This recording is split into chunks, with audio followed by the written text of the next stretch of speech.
随着委内瑞拉总统马杜罗被抓到了美国，特朗普这边还没来及的高兴，不到24小时，5国仗义出手。此时的特朗普这才发现自己高兴得太早了，美国国会已经有了弹劾特朗普的意思。根据目前的消息，搭载委内瑞拉总统马杜罗的飞机已经停靠在美国境内的斯图尔特空军基地，而马杜罗本人也在美军的护送下离开了飞机。按照美国国务卿卢比奥的表态，美国将以走私罪等罪名对马杜罗及其夫人进行审判。这也就意味着，一旦罪名坐实，马杜罗很有可能会被美国直接关入监狱。实际上，美国这次动手其实早有预告，除了特朗普本人对委内瑞拉的资源垂涎3尺外，2025年12月16日，素有白宫最有权势的女人之称的前白宫幕僚长苏西·威尔斯就在采访中明确发出预告，称特朗普一定会对委内瑞拉展开行动。果不其然，苏西·威尔斯这边刚说完不到1个月，当地时间1月3日，美军就出动大量特战部队和150多架军机，直接深入委内瑞拉境内。在行动开始时，美军150多架军机首先空袭了委内瑞拉境内的多个机场和军事基地，夺取了制空权。虽然委内瑞拉空军有多架苏30战斗机起飞迎战，但伪军的雷达当时已经遭到了美军的电子干扰压制，这使得苏30战斗机没有发挥出应有的战斗力，体系空战的制胜作用在美伪激战中再次得到印证。而在美军迅速夺取制空权后，美军特战部队如入无人之境。CIA 间谍早就摸清了马杜罗的行动路线，收买了马杜罗身边的人员。随后，美军特战部队直接突入委内瑞拉总统府，马杜罗就这样成为了美军的阶下囚。特朗普对委内瑞拉的不宣而战，在国际上引起了巨大争议。这种不宣而战的行为，基本上和当年日本偷袭美国的卑劣行径如出一辙。全世界的绝大多数国家都反对美国的侵略战争。在全球反对美国的国家当中，有5个国家仗义直言：俄罗斯、伊朗、古巴、哥伦比亚和巴西5个国家异口同声地反对美国，全力支持委内瑞拉。俄罗斯方面严厉谴责美国的霸权主义战争行为，同时呼吁联合国召集紧急会议，全面商讨此次绑架事件。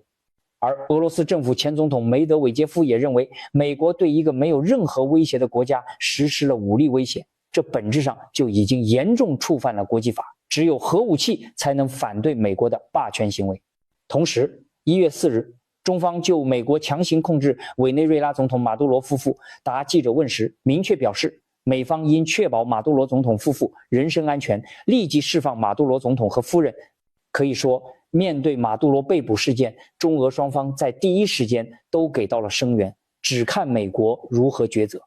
而美国这边显然是没玩够，特朗普在强抓马杜罗的同时，还点名了古巴、哥伦比亚等国，明晃晃地对这些国家发出了军事威胁。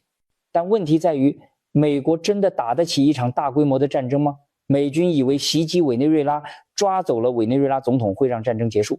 殊不知美国的侵略战争会让整个局势彻底扩大化。美军入侵委内瑞拉只是战争的刚刚开始。比如在事发后，委内瑞拉就已经表示，委内瑞拉军民将以开国领袖玻利瓦尔和米兰达为榜样，坚决守护国土的安全，捍卫自己的独立。虽说马杜罗已经被美国抓走，但现如今委内瑞拉全国军民已经进入最高级备战状态。委内瑞拉的副总统罗德里格斯以代理总统身份行使总统相关职权，领导全国军民誓死抵抗美军。实际上，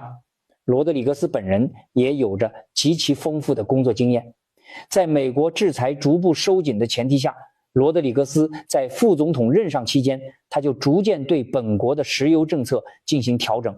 全面提升本国的石油产量。这个成绩甚至得到了美国政界的部分认可。随着其经济政策的不断推进，罗德里格斯和委内瑞拉的经济精英以及外国投资者建立全面联系，给人以温和技术官僚的印象，做事也相对务实，和马杜罗的强硬风格形成对比，但从不喧宾夺主。这就使得罗德里格斯在当下成为了反对派和马杜罗圈子都能接受的新任领导人。但实际上，罗德里戈斯接过总统职权后，其目前面临的最大任务就是如何率领本国的军民和美国进行周旋。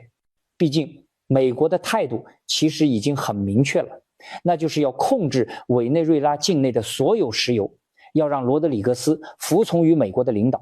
但现实情况也很明显，罗德里戈斯并不和美国站在一边，这也就意味着在美军兵临城下的大背景下，如果委内瑞拉还想争取独立自主，那委内瑞拉军民就不能再后退一步。由于美国的行为严重违反联合国宪章第51条规定，因此委内瑞拉有权展开反击，确保委内瑞拉国家的独立。当然，美军很可能会采取强行入侵委内瑞拉的行动。如果美军地面部队开启全面攻势，该如何继承马杜罗的立场与美军继续周旋，将是罗德里戈斯的一大难题。但现在美国其实也站在进退维谷的境地中，中方已经要求美国必须释放委内瑞拉领导人。如果美国一意孤行，那么不要说中俄双方，全世界都会明白，美国已经独走了。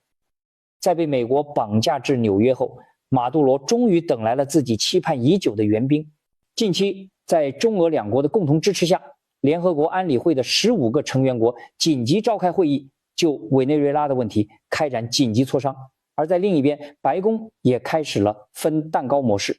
按照特朗普的说法，美国未来主要会对委内瑞拉办2件事。第一件事就是组成了一个代表团，帮助委内瑞拉进行所谓的政权过渡。第二件事，美国会尽快安排国内的石油企业进驻委内瑞拉，接管其国内的石油产业。同时，懂王的幕僚们也开始行动。美国国务卿卢比奥将出任委内瑞拉总督一职，成为真正意义上的南美太上皇。而和懂王纠缠不断的世界首富马斯克也将为委内瑞拉提供1个月免费宽带服务，摆明了要吃下当地的通信业务。可以说，现在的格局已经很简单了，全世界正为委内瑞拉和马杜罗积极奔走，而另一边的美国却已经开始对委内瑞拉摩拳擦掌、敲骨吸髓了。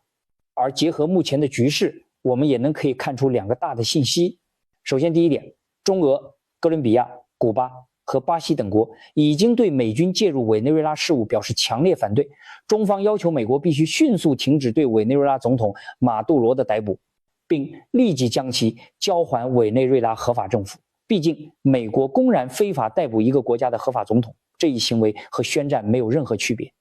而这也就说明，面对马杜罗被捕事件，全世界主要国家已经在第一时间给出了态度。总结下来就是6个字：先放人，后还政。而这恰恰是美国不想看到的。对于特朗普来说，美国想要的剧本是美军动手震撼世界，全世界都偃旗息鼓，俯首称臣。但现实已经给了特朗普狠狠一巴掌。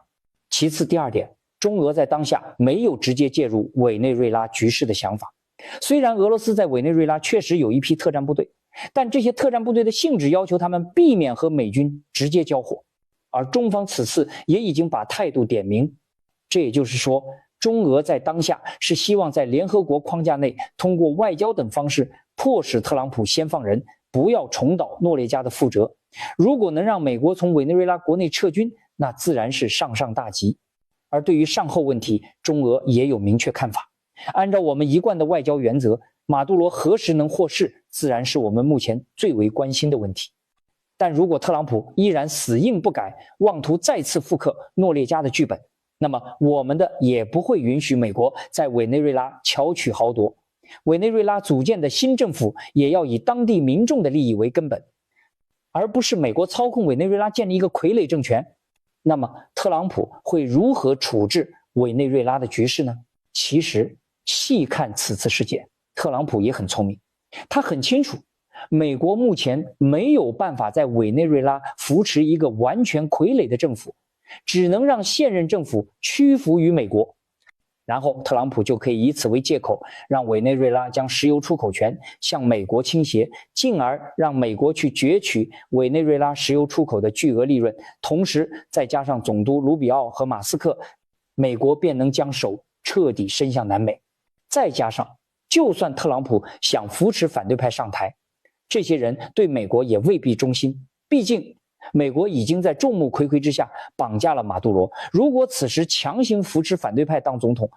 那就相当于彻底把窗户纸捅破，自己以打击犯罪的借口就彻底成了一句空话，而这就很难给国内的保守派民众做样子，一旦影响到中期选举，后果不堪设想。所以美国目前很有可能做的就是承认委内瑞拉的副总统罗德里格斯的合法地位，同时要求罗德里格斯政府配合美国。而从目前来看，罗德里格斯似乎也正有此意。在石油层面，特朗普的想法也是一样，由美国掌控委内瑞拉石油的幕后主导权，然后让其他国家一起参与石油开发。虽然说委内瑞拉石油资源很丰富，但美国本身就是石油高产国，其产量占据全球石油出口量的 10%。目前全球陆地石油库存接近80亿桶，海上浮动石油已经达到12亿桶，已接近饱和状态，而石油供应量却有增无减，这导致日均过剩石油储量依然在400万桶上下。这也就意味着，即便委内瑞拉每天出口200万至300万桶石油填补缺口，对美国而言仍将面临较大的经营亏损。再者，委内瑞拉的石油多为重石油，单桶开采成本约60美元，而国际油价平均每桶约57美元。美国需要投入600亿美元，耗时间10年之久，才能让委内瑞拉的石油产量达到日产250万桶的规模。就算白宫不算经济账，摆在面前的治安账也不得不让特朗普皱眉头。当下马杜罗已经被绑走，而委内瑞拉20万正规军却仍保持建制。如果美军强行改朝换代，一旦事态激化，美国能捏得住吗？这也要打个问号。此外，委内瑞拉尚欠中国100多亿美元贷款未偿还，中国在当地投入的600亿美元相关资金也可能面临风险。美国要控制委内瑞拉，那中国企业的权益问题如何保证呢？要知道，中美刚在2025年10月达成1年贸易休战期，如果美国此时影响我方企业合法权益，美国又该给我们怎么交代呢？正所谓不看僧面看佛面，美国自诩为超级大国，如果想彻底翻脸，终归是不现实的。所以美国在委内瑞拉其实是进退两难，其下一步大概率会在审判马杜罗后，支持委内瑞拉现任合法政府继续执政，然后逐步从周围地区撤军，但要求委内瑞拉政府将石油盈利的主要部分让渡给美国。这样一来，美国就能达到处理马杜罗本人和不直接控制委内瑞拉局势的双重效果。委内瑞拉总统马杜罗朝特朗普隔空强势喊话，作为他对前几天美国政府发布的对其5000万美元天价悬赏令的回应，给别国国家领导人扣上大毒枭的帽子，还给人照片贴悬赏令上，张口就是最高5000万美元的悬赏金。这事儿放眼整个太阳系，除了海贼王里面的世界政府，恐怕也就老美干得出来了。明眼人都能看出来，老美这是铁了心要找马杜罗的茬儿。都说重赏之下必有勇夫，那美国这次的5000万美元悬赏金能不能等来一位勇夫？委内瑞拉又到底犯了什么天条，让美国不惜拿上半个亿去悬赏他们的领导人？将时间拉回到8月7号，这天美国司法部搞了个大动作，司法部长帕姆邦迪在社交媒体上发布了一段视频，宣布将缉捕马杜罗的悬赏金额翻倍至5000万美元。面对镜头，这位美国司法部长大言不惭地表示，对我们国家安全构成威胁，还说自去年9月到现在已经扣押了与马杜罗有关的逾7亿美元资产，包括2架政府飞机，最后还不忘拍川普的马屁，说什么在特朗普总统的领导下，马杜罗不会逃脱审判，他将为其罪行承担责任。说了这么多，只为了证明老美全球通缉马杜罗这事儿是合理的，而这已经不是老美第一次把马杜罗的照片添到悬赏令上。早在2020年特朗普的第一个任期时，马杜罗就被纽约曼哈顿联邦法院给起诉了，罪名包括走私毒品等，还开出了1500万美元的悬赏金。到了2025年1月，拜登又在下岗前的最后几天将悬赏金提到了2500万美元，然后紧接着重返白宫才半年多的特朗普直接又把这个数字给翻倍了，达到5000万美元。5000万美元的悬赏金是什么概念？在美国政府一眼望不到头的悬赏榜上，能得此殊荣的人也只是凤毛麟角。而如今的马杜罗居然因为一个莫须有的贩毒罪名，就轻而易举的就跟这位恐怖大亨的悬赏金持平，足以看出美国政府对其的重视程度。对此，委内瑞拉也没惯着，在邦迪发出悬赏公告后不久便做出了回应。委内瑞拉外长伊万希尔声称这就是一场闹剧，还特意提到了特朗普，你们的总统大人不是被爱泼斯坦的秘密名单搞得焦头烂额了吗？怎么还有闲工夫管我们的事儿呢？最后他直截了当地指出，邦迪的表演不过是一场闹剧，是一场粗劣的政治宣传行动，其目的无非是企图借助此事转移公众们的注意力罢了。那么问题来了，美国为什么会这么恨委内瑞拉？依旧是那个标准的答案，因为石油会滋生霉菌。委内瑞拉拥有全球最大的石油储量，探明储量达3032亿桶，石油产量长期稳居西半球第一，比东半球的沙特石油佬们还多300多亿桶。按说，坐拥如此傲视全球的石油资源，委内瑞拉拿到的剧本应该与沙特石油佬们差不多，开采石油，出口全球，香车美女应有尽有，为何却连贫困都没能摆脱呢？因为委内瑞拉的石油大都是重质油，品质较差，而提炼重油的成本又相当高，因此一直在市场上都卖不出好价钱，只是难以将资源优势转化为经济利益。但众所周知，石油这种东西你自己如果搞不定，有的是人愿意帮你搞定。很快，委内瑞拉的石油产业就被美西为首的西方跨国石油集团控制，他们以极低的代价贪婪地攫取委内瑞拉的石油资源，而委内瑞拉却只能从中获得9牛1毛的好处。在这样的大背景下，委内瑞拉人等来了他们的天降猛男。1998年12月，反美先锋查韦斯当选总统，而他刚一上台就宣布没收西方跨国公司在委资产，将石油产业全盘国有化，让委内瑞拉重新拿回石油主权，并以此为基础建立了以石油经济为基础的福利社会，让委内瑞拉的经济难得的迎来了发展期。1999年，委内瑞拉的人均 GDP 为4105美元，到2010年时，这个数字已经增长为13657美元。这在经济水平欠发达的南美地区已经是一份相当不错的成绩了。身为铁杆反美派的查韦斯不仅走在了反美一线，还跟古巴、俄罗斯等国保持密切合作，对美国在拉美的霸权影响进行了系统性挑战，甚至在联合国大会上，这位委内瑞拉猛男还当众斥责小布什是恶魔、骗子和暴君，指责其发动阿富汗战争造成人道主义灾难，将美国外交政策定性为新帝国主义扩张。从1999年出任总统到2013年因癌症去世，查韦斯先后4次担任委内瑞拉总统。倘若不是癌症夺去了他的生命，终年58岁的他，如今可能依然活跃在南美大陆反抗美国霸权的一线。所幸的是，他反美斗士的衣钵交到了马杜罗的手中，而这位更是重量级。曾经当过公交司机跟棒球教练的马杜罗，不靠学历，不靠家族背景，而是靠着对委内瑞拉的忠诚以及对美国霸权的坚决抵制，而得到了查韦斯的信任。2012年10月，马杜罗被任命为副总统兼外交部长。2013年，查韦斯因病去世后，马杜罗在当年重新举办的总统大选中击败了反对党联盟候选人卡布里莱斯，当选委内瑞拉总统。从这一刻起，马杜罗几乎继承了查韦斯全部的反美路线，以一副更加强硬的姿态与华盛顿进行全面对抗。美国政府一看，好不容易熬走了一个反美先锋，结果又跳出来个比他还狠的，气的是一个头两个大。为此，美国一直不承认马杜罗为委内瑞拉合法总统，相继指认2018年、2024年为总统选举存在严重缺陷，还公然承认败选的反对党领袖才是委内瑞拉的合法总统。特朗普在第一任期内便公开支持自封临时总统的为反对派成员瓜伊多，委内瑞拉与美国断交至今。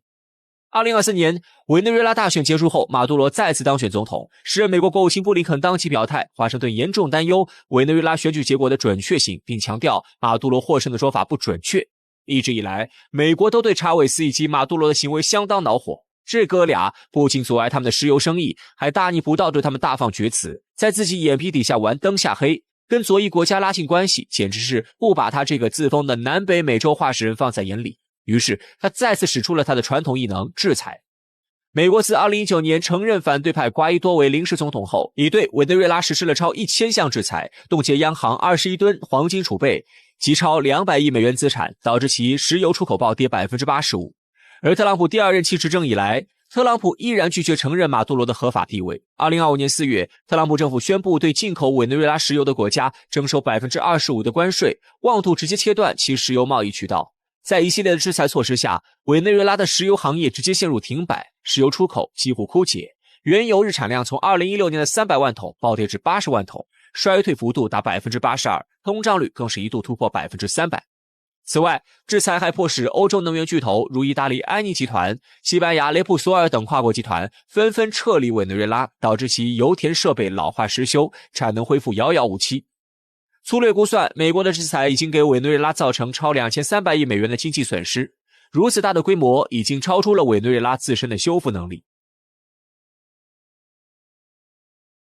遭遇美国的重重制裁，依然能够坚毅不倒，甚至让美国气得直接开出5000万美元的天价悬赏，足以看出委内瑞拉政权的韧性非同寻常。马杜罗政权之所以能在外部的制裁高压下得以延续，离不开3大支柱。首先，第一大支柱无疑是军队的支持。数据显示，委内瑞拉军队规模达14万，这10几万人可不是只会吃空饷的闲人，他们曾多次挫败外国雇佣兵入侵，积累了丰富反政变经验。同时，委内瑞拉还建立了超200万人的玻利瓦尔民兵组织，配备俄制防空系统和无人机部队，与政府军队相互配合，形成了一道多层次的防御网络。这样一支军队能够有效防止西方势力的渗透与其扶持势力的政变。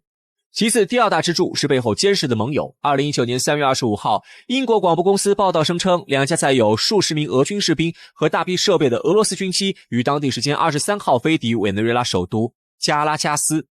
面对外界对俄军在这个节骨眼上突然空降委内瑞拉的种种猜测，俄罗斯方面却表示，大伙儿都想多了。俄罗斯卫星通讯社援引消息人士的话也称，俄军飞机飞抵加拉加斯是为了就国防军事合作进行双边磋商，并无任何神秘之处。这话恐怕没有几个人会相信。一个东亚军事大国的军队平白无故出现在八竿子打不着的南美小国的首都，两国还都和老美不对头，那他们聚在一起是为了什么呢？好难猜呀。实际上，俄罗斯长期以来一直是委内瑞拉的盟友，不仅曾向其提供了数十亿美元的贷款，支持其石油工业和军事领域的发展，还多次在国际上公开力挺委内瑞拉。比如，在委内瑞拉反对派领导人自行宣布自己为委国临时总统后，俄罗斯当即明确表示反对。2024年5月7号，普京与马杜罗在莫斯科签署了具有实质分量的战略伙伴关系协议。该协议做覆盖能源、军事等多领域合作，代表着俄委关系走上了一个新的台阶。最后，第三大支柱，自身的资源利用。你老美连带着一群小弟都不愿意买委内瑞拉的石油是吧？没问题，自然会有人愿意买，并且我还给人家打折。另一方面，委内瑞拉还联合伊朗、俄罗斯建立反制裁联盟，利用幽灵船队突破贸易禁运。借助这种方式，委内瑞拉的原油可以绕过美国的监控，顺利进入国际市场。据委内瑞拉国家石油公司数据，合作生效后，日产量提升了超过 12%。尽管远远谈不上复归如初，但好歹为委内瑞拉争取了在美国重压下喘口气的机会，争取了更多的生存空间。最后，回到我们刚开始说的那个问题，特朗普抛出的5000万悬赏金是玩真的吗？恐怕大概率还是悬而不赏。如今的美国不过又是想如法炮制罢了。不过这次玩得更大，直接给悬赏开到了人家国家领导人的头上。美国还是曾经那个美国，但马杜罗可不是挟持飞机袭击美国本土的恐怖分子。这场闹剧最后该如何收场，让我们拭目以待。